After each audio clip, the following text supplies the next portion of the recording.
সুপ্রিয় শিক্ষার্থী আসসালামু আলাইকুম। ম্যাথ মাস্টারে আপনাদের সবাইকে স্বাগতম। আজকে আমরা করব চতুর্থ শ্রেণীর প্রাথমিক গণিত বইয়ের 132 নাম্বার পৃষ্ঠার অঙ্কগুলো। এখানে 4টা অঙ্ক আছে, 8 নাম্বার, 3 নাম্বার, 4 নাম্বার, 5 নাম্বার। এই অঙ্কগুলো করার আগে আমরা দুইটা সূত্র শিখব। কয়টা? দুইটা সূত্র। 130 নাম্বার পৃষ্ঠায় সূত্র দুইটাই আছে। আয়তের ক্ষেত্রফল দৈর্ঘ্য গুণ প্রস্থ। আমরা জানি আয়তের ক্ষেত্রফল বের করতে হলে দৈর্ঘ্য লাগবে, প্রস্থ লাগবে। আর দৈর্ঘ্যকে যদি আমরা প্রস্থ দ্বারা গুণ দিয়ে দিই তাহলে আয়তের ক্ষেত্রফল বের হয়ে যাবে। আর সূত্রগুলো কিন্তু মুখস্থ করতে হবে। সূত্রগুলো মনে রাখতে হলে মুখস্থ করা অনেক জরুরি। আর বর্গের ক্ষেত্রফল হচ্ছে এক বাহুর দৈর্ঘ্য গুণ এক বাহুর দৈর্ঘ্য। অর্থাৎ বর্গের ক্ষেত্রফল বর্গ সবসময় মাপটা এভাবে হয়। এখানে যদি 3 সেন্টিমিটার, এখানেও 3 সেন্টিমিটার, এখানেও 3 সেন্টিমিটার, এখানেও 3 সেন্টিমিটার, তাহলে এক বাহুর দৈর্ঘ্য যদি 3 সেন্টিমিটার হয় এবং আরেক বাহুর দৈর্ঘ্য কী হবে? 3 সেন্টিমিটার হবে। তাইলে বর্গের ক্ষেত্রফল এক বাহুর দৈর্ঘ্য গুণ এক বাহুর দৈর্ঘ্য। এখন আমরা 132 নাম্বার পৃষ্ঠায় যাব।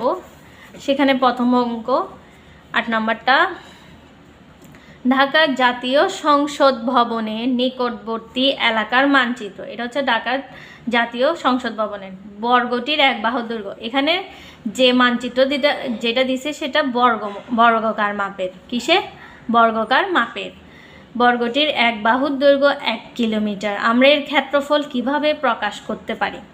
এখানে যেহেতু বলে দিছে বর্গটির এক বাহুর দৈর্ঘ্য 1 কিলোমিটার, তাই এটা বর্গটির ক্ষেত্রে হবে। প্রথমে আমরা লিখব বর্গটির এক বাহুর দৈর্ঘ্য সমান সমান 1 কিলোমিটার। তাহলে বর্গটির ক্ষেত্রফল সূত্রের মধ্যে আমরা জানি এক বাহুর দৈর্ঘ্য গুণ এক বাহুর দৈর্ঘ্য।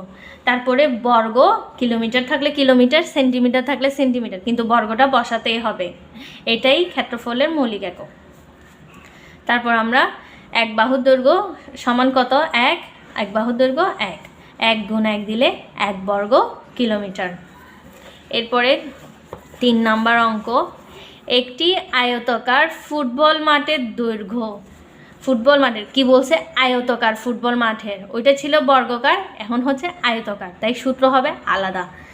মাঠের দৈর্ঘ্য হচ্ছে 100 মিটার এবং প্রস্থ হচ্ছে 70 মিটার। মাঠের ক্ষেত্রফল কত? আয়তাকার ফুটবল মাঠের দৈর্ঘ্য যা দেওয়া আছে সেটা লিখব 100 কিলোমিটার। আর আয়তাকার ফুটবল মাঠের প্রস্থ হচ্ছে 70 কিলোমিটার। মাঠের ক্ষেত্রফল হচ্ছে দৈর্ঘ্য গুণ প্রস্থ। সূত্র অনুযায়ী বসাবো। এখানে দৈর্ঘ্য হচ্ছে 100, প্রস্থ হচ্ছে 70, বর্গ লিখব মৌলিক একক যেটা। তারপর মিটার থাকলে মিটার, কিলোমিটার থাকলে মিটার, সেন্টিমিটার থাকলে সেন্টিমিটার লিখব। তারপর 100কে 70 দ্বারা গুণ দিলে হয় 7000। 7000 বর্গ মিটার। আমি এখানে বর্গ বসাতে ভুলে গেছি, বর্গ মিটার। তারপর 4 নাম্বার অঙ্ক, 2 কিলোমিটার পূর্ব পশ্চিম ও 3 কিলোমিটার উত্তর দক্ষিণ বরাবর প্রশস্ত আয়তাকার জমির ক্ষেত্রফল নির্ণয় কর।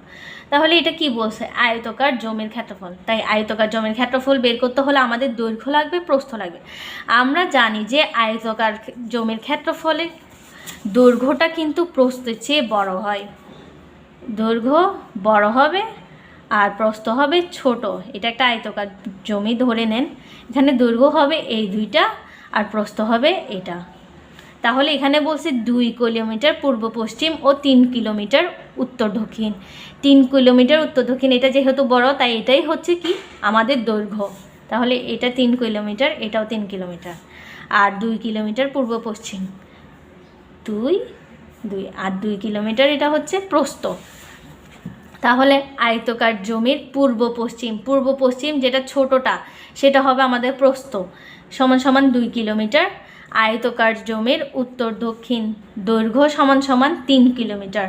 উত্তর দক্ষিণ হচ্ছে দৈর্ঘ্য আর পূর্ব পশ্চিম হচ্ছে প্রস্থ। তারপরে আমরা আয়তাকার জমির ক্ষেত্রফল লিখব, দৈর্ঘ্য গুণ প্রস্থ, সূত্র বসাই দিব। দৈর্ঘ্য হচ্ছে 3 কিলোমিটার, প্রস্থ হচ্ছে 2 কিলোমিটার।